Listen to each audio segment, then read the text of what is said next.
Hey, it's me, Marvin. I really should do these recordings right after I watch something. But so the other day, I'm gonna do this the other day. I was thinking about it, just never did it. So the other day, I decided to sit down and watch on Friday evening, the girls Aloud 10, their hits concert, which was done in 2013. Which honestly wasn't really that long ago. And I've watched several of their concerts. I watched their Tangled Up concert. But before I watched that one, I watched their Out of Control concert because I figured that was their last album, and I figured they're probably gonna be at their best during that time, and I was right. That Out of Control, I really liked that concert. The only thing I didn't like, which one thing I see they tend to do, or I feel like they do, is covers, and I think actually on a Tangled Up tour, they should do a couple more covers. And I was like, which is alright. But I really want to hear their songs, to be honest. I mean, I understand why groups do covers, especially when they're still like a relatively young group, because everybody knows covers, it's familiar, it's a way to get everyone kind of into the groove or whatever during a concert. But sometimes people go cover crazy and do like 3-4 covers. It's like, look, that's enough. One good cover is really all I need. I don't even really need that. But if you got one good, strong cover, that's fine. I understand, again, why people do covers, because everybody knows it. It's a way for the crowd to sing along if they don't already know your song. Give them something to sing along to. And it's basically, everybody likes something that they can follow. I understand that. And so, that's good. Well, I watched their 10 concert, and they cut back on those covers. The only cover they did was the cover that they had, I think it was a single for them, which was Stand By You, which I believe they had done that song on one of their albums. And so it made sense for them to go ahead and do that cover on this tour, especially if it was a big hit for them at that point in time whenever they released it. So I like the 10 concert. It's obviously their goal was to make everything bigger and better than their last concert, which was the Out of Control concert, which I really liked that one. And I really like how it ended. It ended with a big bang. And I think I kind of felt like since this tour, the last one was all about the singles and all the big hits that they had, there wasn't really anything left for them to kind of really do like one big number. Now they ended up doing The Promise as the last number, which I think made sense, because they kind of needs to go out with kind of like a bang. And I thought they were going to actually end up going out singing Stand By You, which was the next to last number, and I enjoyed Stand By You. That was a cool little version of it they do. It's my favorite song of theirs, but it's not bad, it's alright. But I wanted the concert to end with a big bang, because it's how the other concerts ended, with a big bang, like, okay, cool. And generally they do like a medley of all their songs. They spend the bulk of the concert doing songs for the new album and a few, old song here, old song there. But then they generally end the concert with a whole bunch of the old songs. So you can get a little bit of everything, a nice little medley. So I enjoyed the 10 concert. A lot of stuff I really liked. I felt like there were fewer lulls in between, because sometimes with their concert, with any concert, honestly, no matter what artist it is, there's always going to inevitably be those points in the concert where it kind of like, it can kind of drag a little bit, and hopefully don't do it for long, but just, you're a human being, so at some point you got to be able to take a breather and be like, okay, cool, so we kind of need a slower number, and it may sing a song you're not particularly crazy about, but just kind of sit through it, because you really don't have any other choice. But to sit through it, if you're watching on a DVD, you can fast forward through it, but sometimes I just kind of want to watch it at least one time, to say, okay, I watched it, and then in the future I just fast forward through it. But they did a really good job at the concert, incorporating all the songs. They had a lot of songs to work with. They had mentioned something about how their concert could have originally been like 4 hours, which a 4-hour concert, which maybe they could have pulled something off like that, honestly, because that's a big show right there. And a 4-hour show, you know how much rehearsal time you need for something like that? And running all the way through that show, that's a lot. And they do a lot just in like a 2-hour span, but just 4 hours, I couldn't even really barely imagine someone having a concert that freaking long, and could someone even stay around that long to be entertained, to want to watch that whole thing all the way through, So apparently they had to cut songs, and they just had, 4 or 5 albums, and so that's a lot of material to have to work with.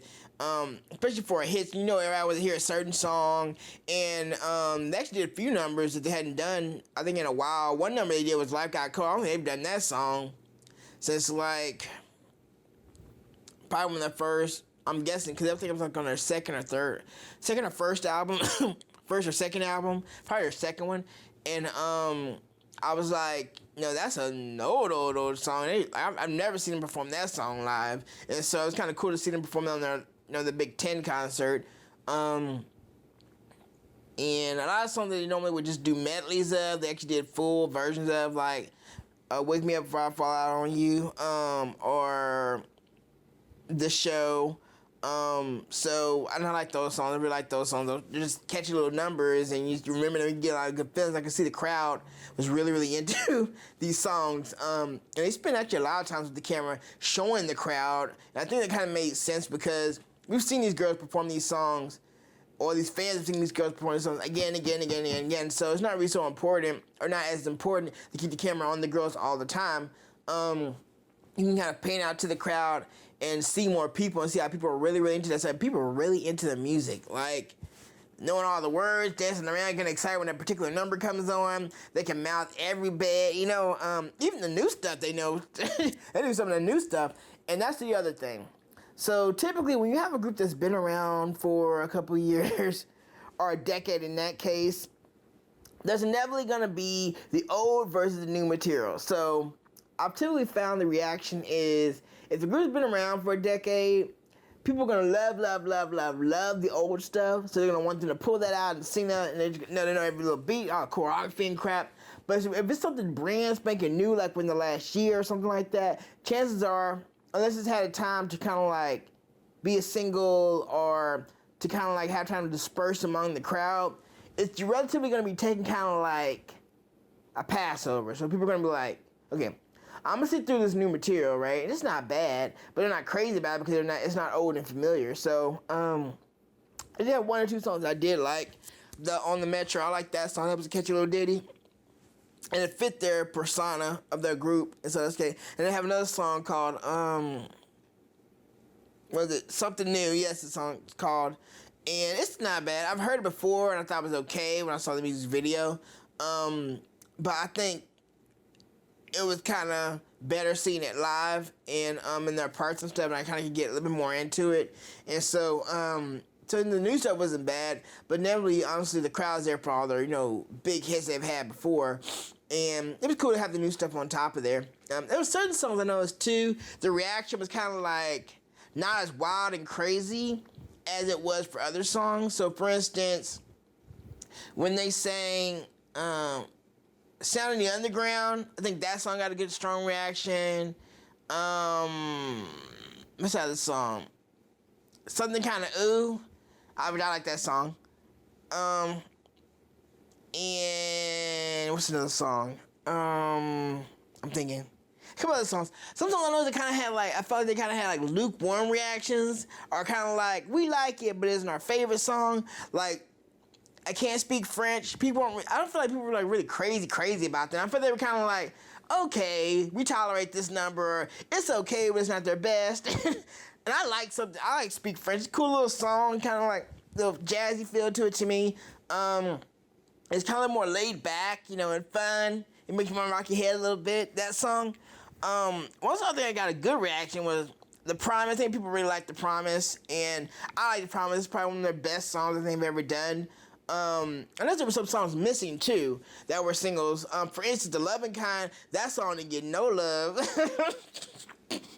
on that stage. I guess it wasn't a big hit for them or something, and they just were like, I guess we can pass. And I remember when they performed that song at their Out of Control concert, the reaction it kind of got, I kind of felt the reaction was, it was okay, but it wasn't anybody's favorite song. To be honest, I wasn't really crazy about The Loving Kind the first time I heard it. I was kind of like, it's okay. And then once I learned the Pet Shop Boys wrote it or did it, I was like, okay, I kind of get a little bit more behind it because I liked it, and it does sound like something that they would write and sing.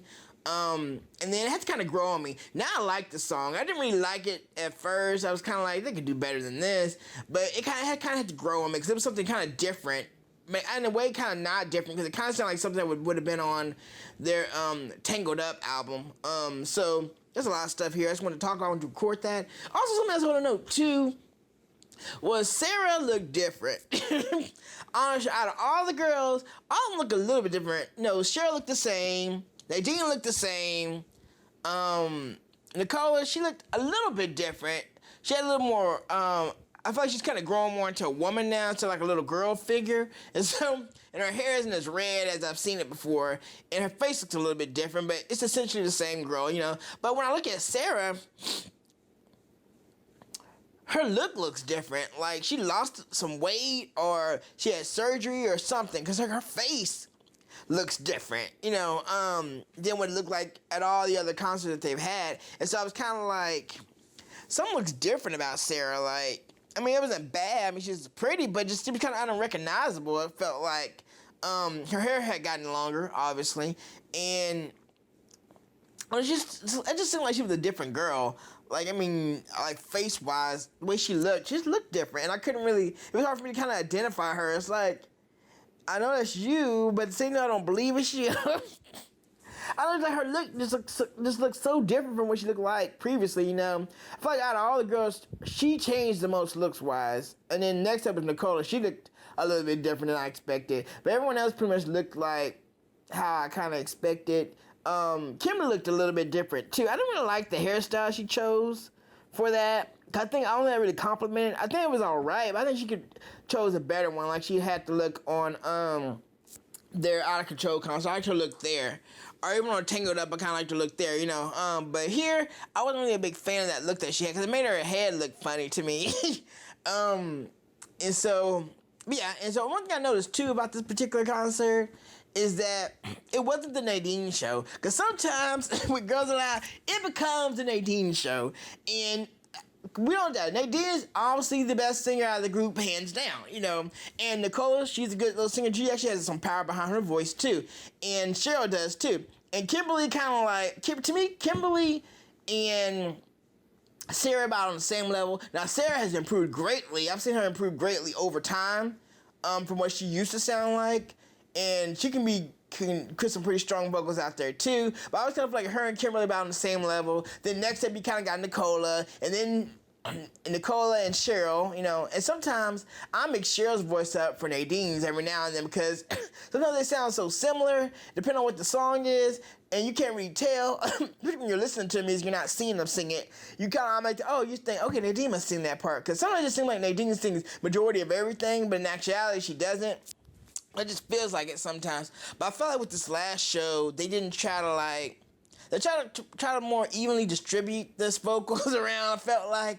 No, they've done it before. They don't know where they operate as a group or whatever. But sometimes you kind of feel like Nadine gets like a little bit more time, a little bit more freedom to sing than the other four. And I feel like almost like the group's kind of like encompassing Nadine, versus, you know, them all having their own little parts. So maybe it had to do with like the song selection that they chose to where it had them all singing a little bit more individually than I've seen them do in previous concerts. Because for instance, to me, it always just seemed like Kimberly got the least amount of seeing like individual singing parts.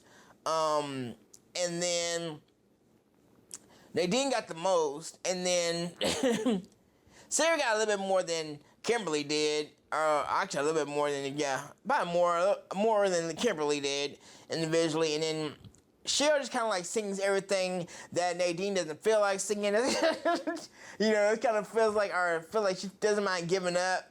And then Nicola just kind of fills in when they just kind of want a different voice to start off a song or something like that. So, I like Nicola's voice. It's a strong voice, and she just has a power behind that voice you don't really expect a lot of times. But she has it, and her voice is very definitive, so you know when she sings it's her, you know.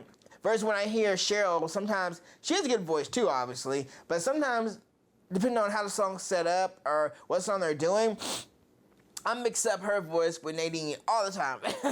All the time, depending on how she's singing. I'm not sure if that's just done on purpose or if it's always been like that, or maybe Cheryl kind of looked up to Nadine's vocal, which I understand. If you're in a group like that and you got such a strong singer like that, like Nadine, you know, you kind of want to emulate a little bit of that, because I mean, it just sticks out so much, and her voice is just so like on you, you know, and so strong, and it just carries very well through no matter what song it is. So one more example I just want to bring up real quick before I start this recording. I'm probably like such a crazy man right now. Is I noticed something too on the last number, The Promise.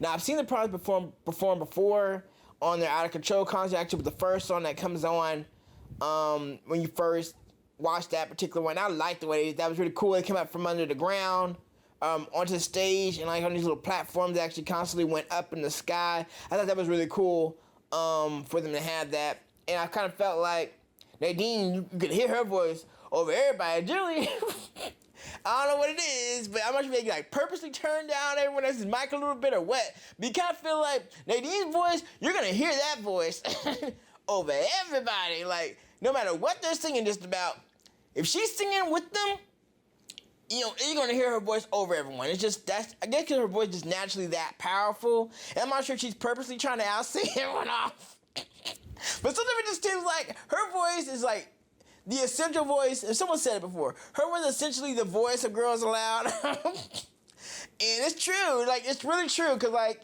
when you think of Girls Aloud, you think of Nadine, you know. You know, and you think of the other ones too, but she's the one that's the most in the forefront out of all of them, just because of her vocals. Purely because of the vocals.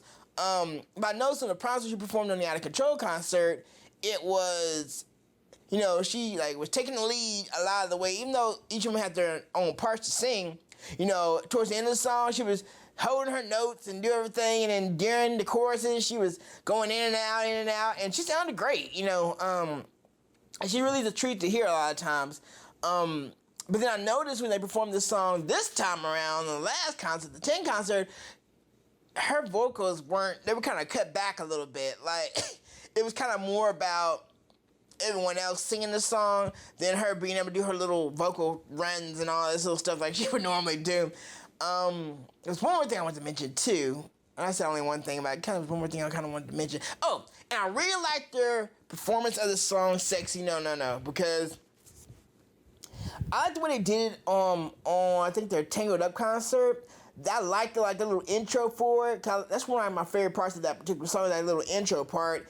And they kind of like expanded it on their Tangled Up concert, and they kind of like did like some little beats behind it and stuff. And I really liked it. And honestly, I feel like that part could even be a whole song by itself if someone put it together correctly.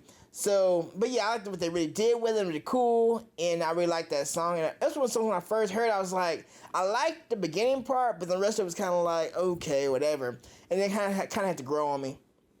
But anyway, so they brought that song back, and they kind of did the similar, except they shortened the intro a little bit, and I like how they did it. One thing I want to note too, typically I've noticed in the last 3 concerts that I've watched, is at some point during the show, they're going to get on some kind of platform, and it's going to raise them up, and they're going to end up moving into a center stage, which is like around where the whole audience or whole crowd is around them. They're going to perform some songs, and they're going to get off that center stage and going to move back to the main stage. I've noticed that a couple of times, and that's kind of cool, because it's kind of a way to be able to be more engaged with the audience and also change your location up a little bit. That was kind of cool. It was a good concert. They actually kind of gave me ideas. They really inspired me as a group when they perform, because they just like, they're having so much fun up there. They're really giving it all they got, and they've got their showdown packed. You never see them mess up, like, ever. And so I've not seen them miss a step, like, ever, you know. And that's a lot. That's singing a lot for a group, especially that big.